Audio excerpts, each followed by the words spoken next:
నమస్తే ఫ్రెండ్స్. నేను మీ Shravani. Welcome back to Shravani's kitchen. ఈరోజు మన శ్రావణీస్ కిచెన్‌లో తియ్యగా మసాలా ఫ్లేవర్‌తో ఆమ్లా క్యాండీని ఈ వీడియోలో మీతో షేర్ చేసుకోబోతున్నానండి. చక్కెర లేకుండా ఇలా హెల్తీగా ఒక్కసారి చేసి పెట్టుకున్నామంటే మళ్ళీ ఇలాగే చేసుకొని తినాలనిపిస్తుంది. ఉసిరికాయలు ఆరోగ్యానికి చాలా మంచిదన్న విషయం అందరికీ తెలిసిందే.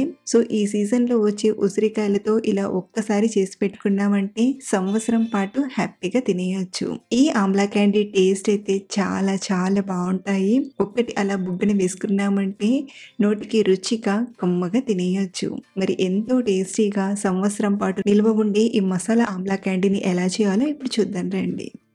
ఇక్కడ నేను ఆమ్లా క్యాండీ కోసం అర కేజీ ఉసిరికాయలని తీసుకున్నాను. ఇలా తీసుకున్న ఉసిరికాయల్ని బాగా కడిగి ఆ తర్వాత స్టీమ్ పైన ఉడికించుకుందాం. అయితే ముందుగా ఉసిరికాయల పైన ఎక్కడైనా దెబ్బ తగిలినట్టుగా ఇలా ఉంటే దీన్ని పైన కొంచెం చాకుతో ఇలా కట్ చేయండి. మనం ఎంత మంచిగా ఏరి తీసుకున్నా ఇంటికి వచ్చేసరికి కొంచెం అలా దెబ్బలు తగిలినట్టుగా అనిపిస్తాయి. వాటిని కొంచెం ఇలా పైన కట్ చేసి ఆ తర్వాత స్టీమ్ పైన ఉడికించుకుందాం. స్టీమ్ పైన ఉడికించడానికి ఒక గిన్నెలోకి 2 గ్లాసుల వరకు నీళ్లను తీసుకొని బాగా వేడి చేయండి.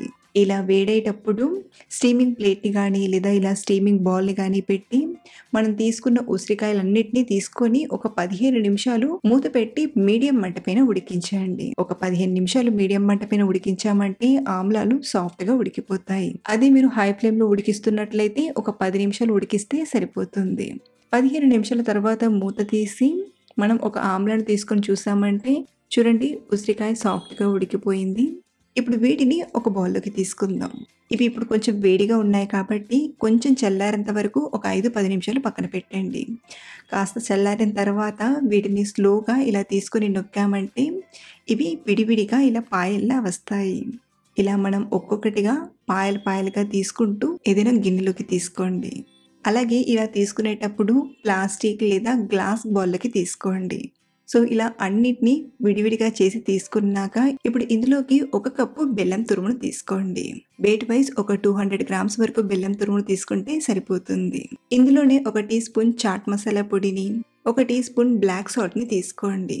బ్లాక్ సాల్ట్ లేకపోతే రెగ్యులర్‌గా వాడుకునే సాల్ట్‌నైనా తీసుకోవచ్చు. అలాగే 1 టీ స్పూన్ సోంటి పొడిని తీసుకోండి.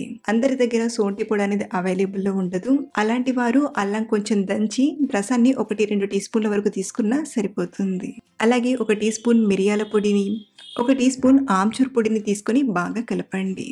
ఆమ్చూర్ పొడి లేనివారు ఒక 2 టీ స్పూన్ల నిమ్మరసాన్ని తీసుకొని ఇలా బాగా కలిపి ఒక రోజంతా ఇలాగే ఊరబెట్టండి.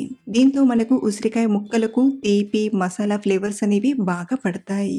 అలాగే ఇలా ఊరబెడుతున్నప్పుడు ఒక 3-4 సార్లు మధ్యలో కలుపుతూ చక్కగా ఊరబెట్టండి. మళ్ళీ ఇక్కడ నేను నెక్స్ట్ డే చూపిస్తున్నానండి.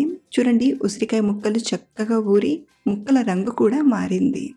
సో, ఇలా ఊరబెట్టిన ఆమ్లా ముక్కల్ని ఇప్పుడు ఒక ప్లేట్‌లోకి ఫోర్క్ స్పూన్‌తో ఇలా ఒక్కొక్కటిగా తీసుకుంటూ విడివిడిగా తీసుకోండి. మీరు కావాలంటే ఉసిరికాయలని మొత్తం ఫిల్టర్ చేసి నీళ్ళన్నీ అడిచిపోయిన తర్వాత ఒక ప్లేట్‌లోకి తీసుకొనైనా ఆరబెట్టొచ్చు. అలాగే ఇక్కడ మీకు ఒక విషయం చెప్పాలండి. మనం ఇందులో వేసే బెల్లం రంగు అనేది ముదురుగా ఉంటే ఉసిరికాయ ముక్కలు కూడా కొంచెం డార్క్‌గా వస్తాయి. అదే కొంచెం లైట్‌గా ఉన్న బెల్లం తీసుకుంటే ఆరిపోయాక కూడా కొంచెం తెల్లగానే కనబడతాయి. అలాగే వీటిని ఎండలోనే ఆరబెట్టాల్సిన అవసరం లేదండి. ఫ్యాన్ కింద ఆరబెట్టినా చక్కగా ఆరిపోతాయి.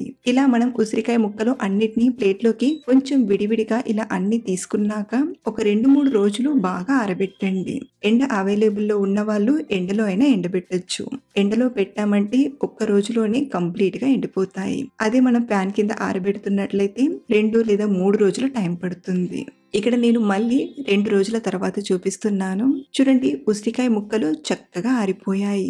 మనకు ఇలా కంప్లీట్‌గా ఎండిపోయిన తర్వాత మరీ గట్టిగా కాకుండా ఇలా విరిచినప్పుడు లోపల కొంచెం సాఫ్ట్‌నెస్ అనేది తెలుస్తూ ఇలా ఉండాలి. ఇలా ఈ కన్సిస్టెన్సీకి వచ్చేంత వరకు ఆరబెట్టామంటే సరిపోతుంది. సో, ఇలా ఎండబెట్టిన ఉసిరికాయల్ని మీరు కావాలంటే ఇలాగే స్టోర్ చేసుకోవచ్చు. లేదా పైన కొంచెం కోటింగ్ టచ్ కూడా ఇవ్వాలనుకుంటే మిక్సీ గిన్నెలోకి ఒక 2-3 టేబుల్ స్పూన్ల పటిక బెల్లాన్ని తీసుకోండి. ఇక్కడ మీరు ఒక విషయం చూడాలండి. మనం బెల్లం పొడితో కోట్ చేసామంటే కొంచెం జిగురుగా చేతుకు అతుక్కున్నట్టుగా అనిపిస్తుంది. సో, అలా అవ్వకుండా ఉండాలంటే ఇలా పటిక బెల్లం పొడితో గానీ లేదా చక్కెరను మెత్తగా పొడి చేసైనా అప్లై చేసుకోవచ్చు. పటిక బెల్లాన్ని ఇలా మెత్తగా గ్రైండ్ చేశాక ఒక ప్లేట్‌లోకి తీసుకోండి. ఇందులోనే మరింత రుచి కోసం కొంచెం బ్లాక్ సాల్ట్‌ని, అలాగే మిరియాల పొడిని తీసుకొని కలపండి. మీకు చాట్ మసాలా ఫ్లేవర్ కూడా తలగాలంటే ఈ టైంలోనే కొంచెం చాట్ మసాలా పొడిని కూడా తీసుకొని కలిపి మనం ఎండబెట్టిన ఉసిరికాయ ముక్కల్ని తీసుకొని బాగా టాస్ చేయండి. ఇలా అప్లై చేశామంటే ఎక్స్‌ట్రా స్వీట్‌నెస్ అనేది తెలుస్తూ ఇంకా రుచిగా అనిపిస్తుంది. సో, ఇలా బాగా అప్లై చేశామంటే కమ్మటి రుచిగా, తియ్యగా మసాలా ఫ్లేవర్‌తో ఆమ్లా క్యాండీ తయారైపోయింది. సో, ఇలా చేసిన ఆమ్లా క్యాండీని మనం స్టోర్ చేసుకొని సంవత్సరం పాటు ఎంజాయ్ చేయొచ్చు. ఇక్కడ నేను మీకు చూపించడానికి అర కేజీ వరకు చేశాను. సంవత్సరం పాటు నిల్వ చేసుకోవాలనుకునేవారు ఇదే మెథడ్‌లో ఎక్కువ క్వాంటిటీతో అయినా చేసుకోవచ్చు. సో, సింపుల్ వేలో ఉసిరికాయలతో కమ్మని రుచిగా క్యాండీని ఎలా చేయాలో చూసారు కదా! మీరు కూడా ఈ సీజన్‌లో వచ్చే ఉసిరికాయలతో ఇలా తప్పకుండా ట్రై చేసి చూడండి. ఇంట్లో వాళ్ళందరూ చాలా బాగా ఇష్టపడతారు. మరిన్ని సింపుల్ అండ్ టేస్టీ రెసిపీస్ కోసం మన ఛానల్‌ని ఫాలో అవ్వండి. Thank you for watching.